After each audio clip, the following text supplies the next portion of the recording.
ورجعنا بقى بعد البس. معانا معلقتين صلصة، واحدة ماجي، كبشتين شوربة بالعدد، مش اكتر من كده.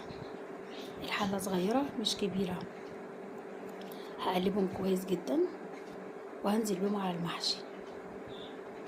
بصوا، كوباية الا ربع يعتبر الشوربة بتاعت الديك الرومي اللي احنا كنا عاملينه مع بعض.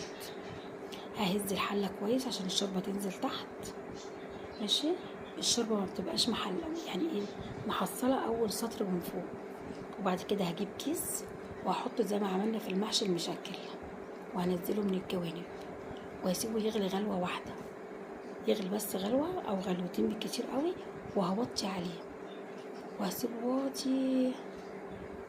ماشي. وبعد كده ابتدي اغرفه. لو عايزين تعرفوا عملنا المحشي ده ازاي، ارجعوا للبث وشوفوا عملنا ازاي بطريقة جهنمية في تكتين تحفة. لايك وشير وسبسكرايب.